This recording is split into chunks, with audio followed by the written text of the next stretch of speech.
So this webinar, as was mentioned by Hans, is based on the Odyssee-Mure project and on data and indicators that are prepared in the framework of this project.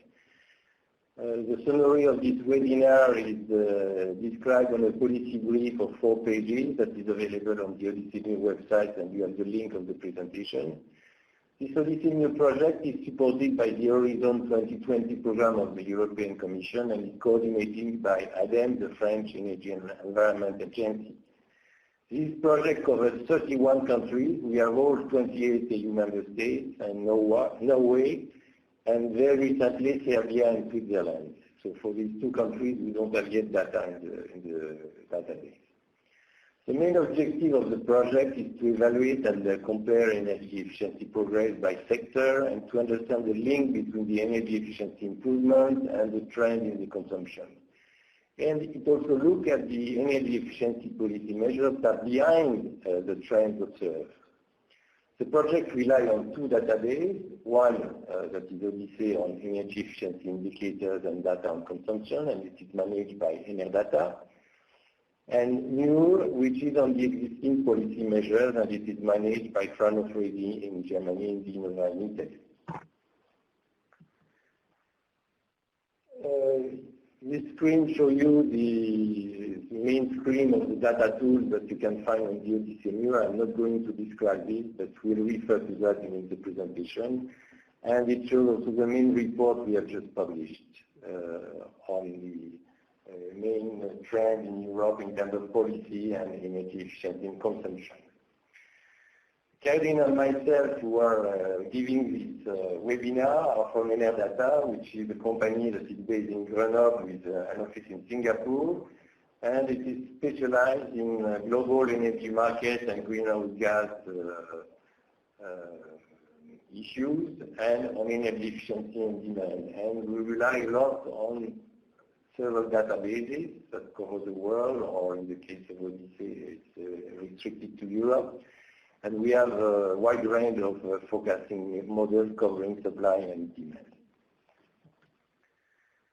So the webinar will cover 4 main topics. First of all, I will recall what are the main trends in energy consumption activity, and we added also the emissions. What we can say about the energy efficiency trends. Then, how can we explain the change in the energy consumption? And finally, my colleague Carine will conclude with what we are doing on benchmarking. What is the main lesson of this sector is that the industrial consumption has been decreasing since 2004, with different periods. Between 2004 and 2007 and in 2014, energy consumption decreased despite industrial growth. And between 2007 and 2013, it decreased, of course, because of the drop in industrial activity, but it decreased much faster. The electricity consumption follows the same declining trend as the total consumption since 2007. So also electricity is decreasing, while before it was increasing regularly. As a result of this trend, industry consumed 18% less than in 2000, and later on I will try to explain the reason and the factors behind that. As a result of this trend, the share of industry in the energy consumption of countries declining. It is 3.5 points lower at the EU level in 2014 compared to 2000, from 29% share of final consumption to 26%. It means this sector is less and less important in the final consumption of countries. In some countries like Bulgaria, Romania, and Finland, the importance of industry has dropped significantly, linked to the economic slowdown crisis by over 10 points. And in 6 countries, the share of industry has followed the reverse trend by increasing, by being more important.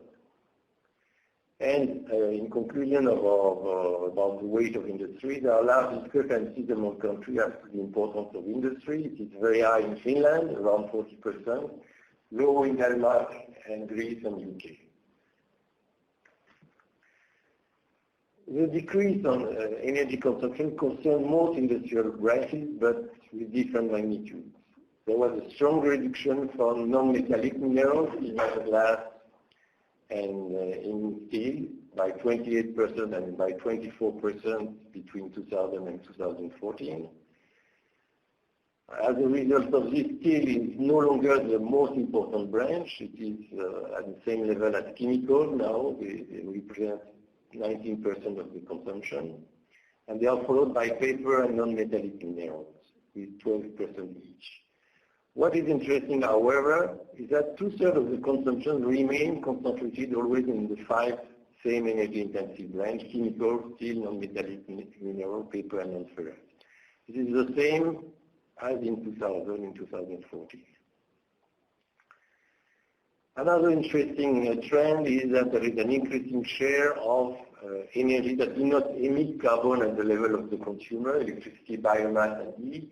In the energy mix of industry, their market share increased by 9 points, +4 for electricity, +3 for biomass, and +2 for heat.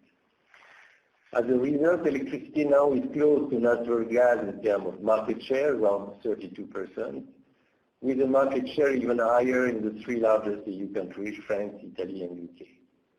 The penetration of electricity is partly linked to electrification, that is to say, to the substitution of electricity for fossil fuels. We estimated that around 10% of the electricity used in 2014 was linked to the replacement of fuels by electricity since 2000. So, with respect to CO2 emissions, there is a strong decrease in CO2 emission in industry by 37% since 1990, or 1.9% per year. And what is interesting is that there is a stronger decrease for emission linked to energy combustion by 43% than for emissions from industrial process, which means as a result that the emissions for process begin to be more and more important, and they represent an increasing share of the total emissions. 43% in 2014 of the emission of industry come from process. In 2014, industry accounts for 22% of total greenhouse gas emissions, while for industry CO2 greenhouse gas is about the same. So now let's move to energy efficiency trends. In industry, energy efficiency progress is measured in industry from the reduction in the indicator of specific consumption per ton or per indicator of physical production. The reduction was generally significant until 2007 in most branches, in most countries, which implied energy efficiency improvement. Since 2007, there is a reverse trend in most branches and in many countries, with increases of specific consumption. This is a direct impact of the recession, which led to lower utilization rate of equipment, or the fact that the consumption did not follow the reduction of the activity because of consumption linked to the buildings and to the operation of the factory. And this meant lower operational efficiency, but the technical efficiency did not change. The equipment are still the same. So we can speak that there has been an apparent deterioration of efficiency. Now we'll go through different branches because we look at the trend through the indicator of specific consumption in the different branches. For steel, there have been significant improvements since the specific consumption decreased by 2.3% per year at the EU level and in most countries, which means 2.3 energy efficiency improvement. But as I explained in the introduction, since 2007, in half of countries and at the EU level, there was a deterioration of this apparent efficiency. Since 2013 and 2014, we see a slight improvement due to growth recovery. There were slides for other branches, cement, paper. I'm not going to go through. You have the presentation, and we have to catch up the time we spend in fixing the problem of microphone. And I will come to the way in Odyssey we capture energy efficiency progress at the level of the whole sector. So as I explained, we use various indicators of specific energy consumption by branch. And we built an aggregate indicator for the sector that we have called ODEX, Odyssey Energy Efficiency Index, that summarizes the trend in energy efficiency progress. How is it calculated?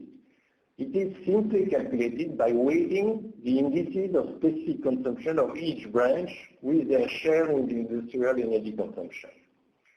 As we are using indices, we can use different units to express the specific consumption by branch. We can use TOE per ton, but we could use TOE per liter if we want. And for aggregate branch where there are several different types of products, we use the index of production, index of industrial production, what I call IPI. And so this is the calculation for what we call the gross ODEX. But in reality, when we publish the result, when we communicate about energy efficiency trend, we don't use the gross value as calculated as explained before, but another value for which we make two adaptations. One is to express the ODEX as a 3-year moving average to smoothen the trends that are due to short-term business cycles, to uncertainty in the most recent statistics. And second, linked to what I explained earlier about technical and apparent efficiency, we only take into account technical energy efficiency. So that the negative efficiency trend due to inefficient operation of industrial facilities, which was the case in many countries in 2007, is not reflected in the indicator. We try to have an indicator of technical energy efficiency progress. The result is shown here for a selection of branches. In reality, we use up to 15 industrial branches, and the total is shown with the line with the circle, which gives the trend. And what we can see from this trend is that, first of all, the energy efficiency in industry as a whole improved by 1.4% per year on average since 2000. But you can see that there is a slowdown since 2007. There is twice less progress. The rate of progress in 2007 is only 0.9% compared to 1.9% before. And this is due to slower progress in some branches, and even if we try to correct for this the deterioration of apparent efficiency. Now we go to the third part, which is to explain the trends behind the consumption that we have seen in the first slide. We cannot show all the periods, but we have selected two periods. The period before the recession, 2000-2007, and the period after, 2007-2014.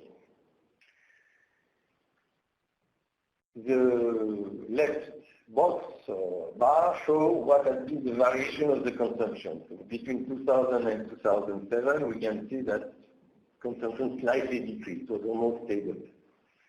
And this result is linked to two balancing effects. The fact that the impact of industrial activity, which is shown by the orange bar, would have increased consumption by 44 million ton oil equivalent, but at the same time, energy savings led to a decrease, the effect of activity, 39 TOE, and it is balanced by energy saving, which tended to reduce the consumption by 44 million ton oil equivalent. The other factors are not so important. Since 2007, most of the consumption reduction is explained by the recession, the orange bar. And the savings also contributed, but to a much lower extent than before. And we have other factors that appear and that start to be significant. The light blue bar show what is the effect of structural changes. And surprisingly, over this period, there has been an increasing share of energy-intensive industry between 2000 and 2014, which contributed to increase the consumption by around 20 million ton oil equivalent. And the bar on the right shows the impact of this negative saving due to the deterioration of the operational efficiency, as I explained before. This is based on a tool that is available on the Odyssey website and that can be used for any of the 28 countries of the European community, and for which the user can select the period. So if you want to analyze a different period, let's say I mentioned 2000-2004, when the consumption was increasing, it is possible to restrict the analysis and to select the period as needed. If we focus on energy saving, there is an illustration of the fact that the energy saving or energy efficiency improvement have been much slower since the economic recession. On average, they have halved from an average of 6.3 million ton oil equivalent per year of additional savings to 2.6 million ton oil per year since 2007. In 2014, energy savings reached almost 62 million ton oil equivalent compared to the performance in 2000, which means that without this energy efficiency improvement, the consumption would have been higher by 62 million ton oil equivalent. If we look on a longer period, starting from 1990, we can show what has been the impact of the savings. So in orange, you have the actual consumption, and in green, the saving, which means that without all this saving, since 1990 in this time, energy consumption would have been higher by 150 million ton oil equivalent in 2014. It means that it would have been 53% higher. And in total, if we look at the cumulative savings, by adding the saving year by year, this amounts to 2.3 gigaton oil equivalent, which can be expressed in gigaton of CO2 that have been saved thanks to this energy efficiency improvement. What I've shown now for the total consumption can be also used to explain the consumption variation by fuel, also the consumption, the emission, the decomposition method. Here you have an illustration of, in the case of electricity. On the Odyssey website, there are some examples for explaining the decrease in CO2 emission by showing the impact of the different factors behind this reduction. So in the case of electricity, and this time I selected the period 2000-2008 when there was still a strong increase in the consumption of electricity.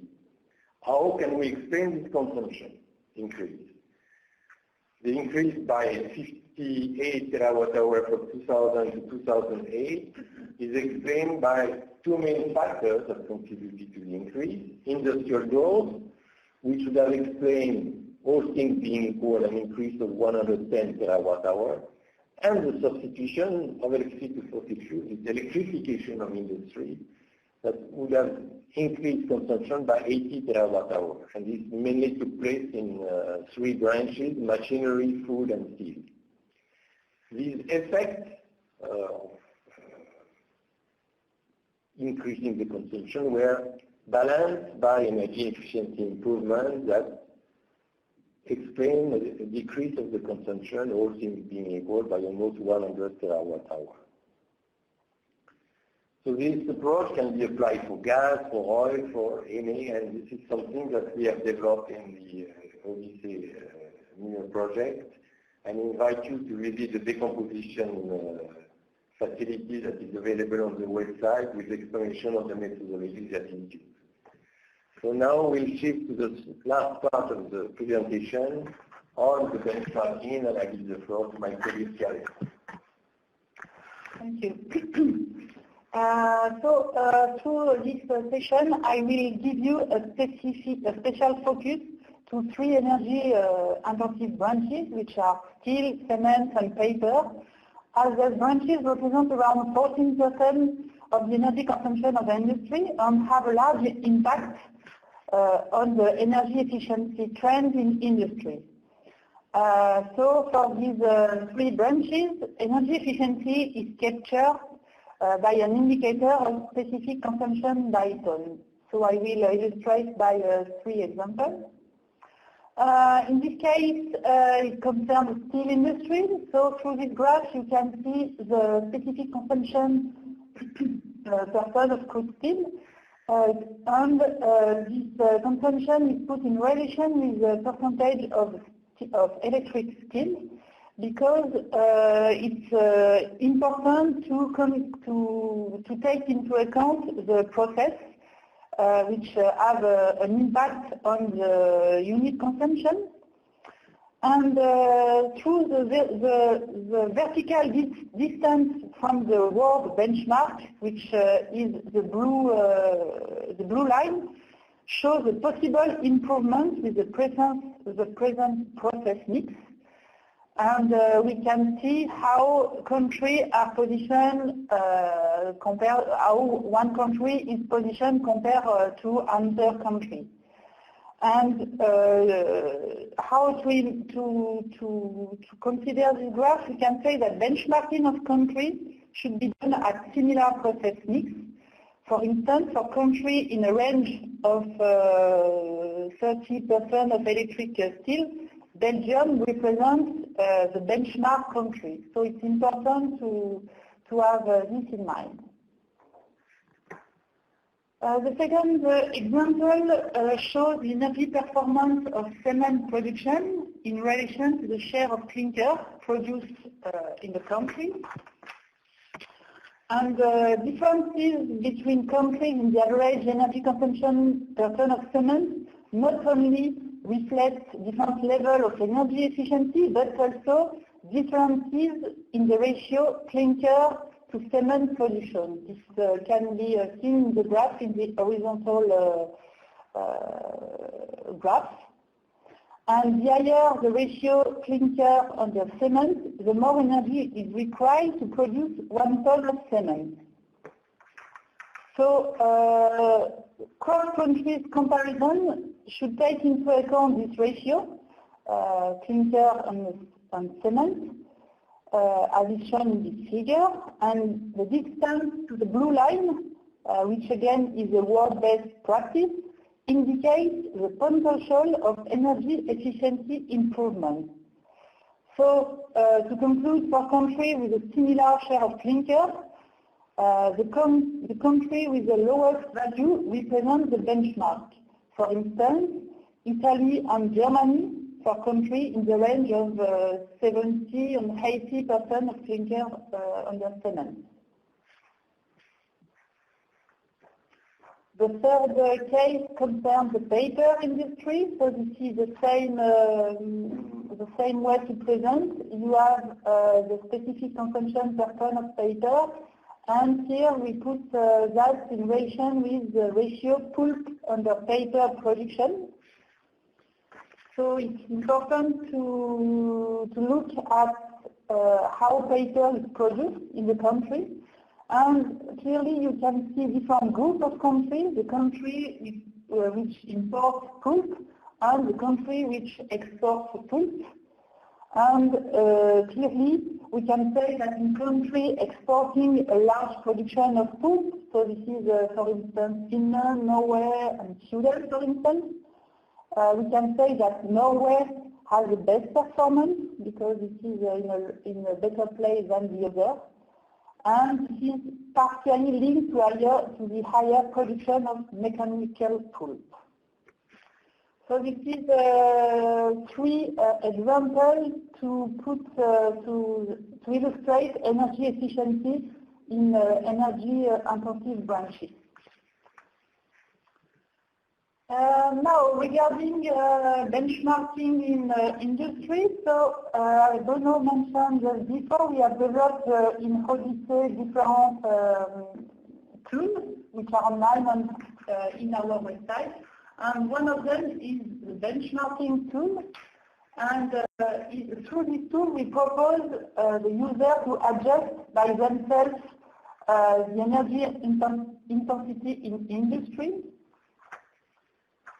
So this, in particular, we propose the user to play with 2 things. The first adjustment we have in industry This is the price difference, and for that we correct the energy intensities from the price difference using purchasing power parity. And we also correct the intensity from the structure. So first, why using purchasing power parity? So here you have a concrete example. We took this example to really show why purchasing power parity are important.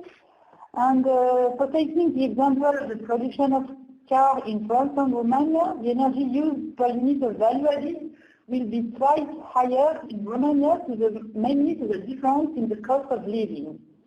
So using purchasing power parity will eliminate the difference in price level between countries, and so that we can have less difference between countries, and we are closer to differences in technical performance. This is why we are used to correct intensity from purchasing power parity and price differences.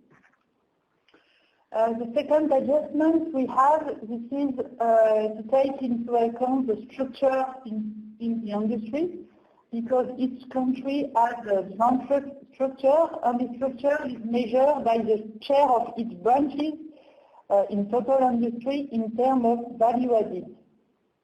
So to smooth this effect of different structure among countries and make countries more comparable, we can calculate a fictive intensity with the same structure as a reference country. For instance, we are used to calculate this indicator using the average European Union by default, but in the tool we are proposing on the website, we can do the exercise with any country. And through, yes, this is the list of, again, the tool we have. Just to give you an example, so we have selected 2 countries with a different industrial structure. So for instance, Finland and Germany. So you can see in the gray bar the observed intensity of industry. So we can see that the energy intensity of Finland is very high compared to Germany.